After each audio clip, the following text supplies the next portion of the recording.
గురుగారు, దైవత్వం అంటే ఏమిటి? దైవత్వాన్ని ఎలా నిర్ణయించుకోవాలి, ఎలా నిర్వచించుకోవాలి? 6 లక్షణాలు కలిగినటువంటి వారిని దైవము అని అంటారు.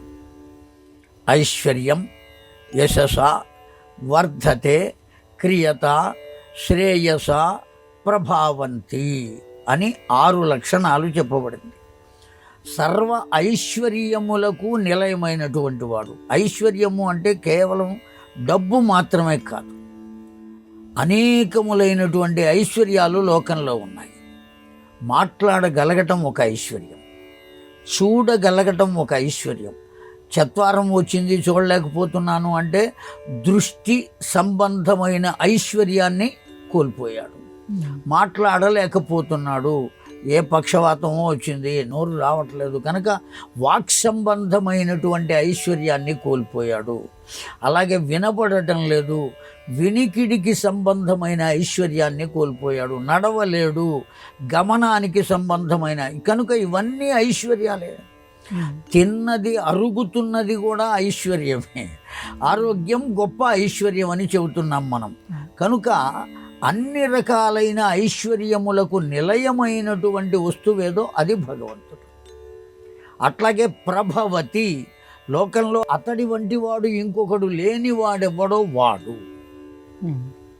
మహిమ, ఇప్పటికిప్పుడు లోకములనన్నిటినీ తనలో లీనం చేసుకునే గుణం, మరల వెంటనే వాటిని ప్రస్ఫుటం చేయగలిగినటువంటి లక్షణం. చాలామంది యోగులకు, సిద్ధులకు సృష్టించేటువంటి స్థితి ఉన్నది. వస్తువుని సృష్టించగలుగుతారు, కానీ దాన్ని అదృశ్యం చేయమంటే చేయలేరు. కొంతమంది యోగులు ఉన్నదాన్ని అదృశ్యం చేయగలరు, దాన్నే మరల సృష్టించమంటే సృష్టించలేరు. ఈ 2 శక్తులు, సృష్టి, లయం, ఈ రెండిటినీ చేయగలిగినటువంటి శక్తి ఎవరికి ఉంటుందో వారు దైవం, పరబ్రహ్మం. దివ్యతే ఇతి దైవం, ప్రకాశించేటువంటి వస్తువు ఏదో అది దైవం. ఎప్పుడూ ప్రకాశిస్తూనే ఉంటుంది.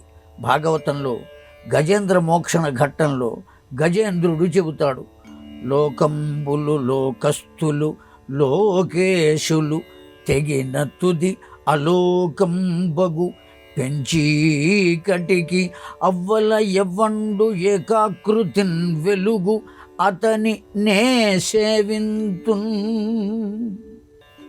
లోకము, లోకంలో ఉండేటువంటి వాళ్ళు, పరిపాలించేటువంటి రాజులు, వీళ్ళందరూ పోయినప్పటికీ కూడా, లోకాలన్నీ నశించిపోయిన, సూర్యచంద్రులు కూడా లేకుండా పోయిన పెంచీకటికి అవ్వల ఎవ్వండు ఏకాకృతిని వెలుగు.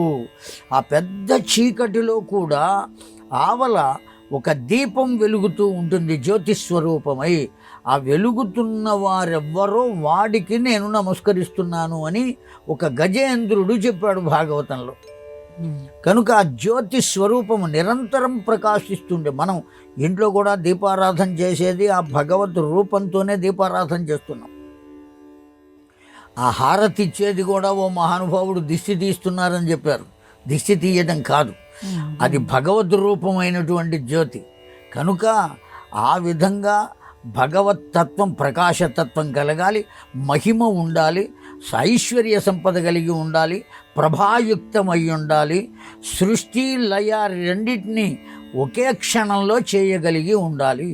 ఎన్ని లక్షణాలు కలిగి ఉన్నటువంటి వారెవరో వారిని దైవంగా భావించాలి.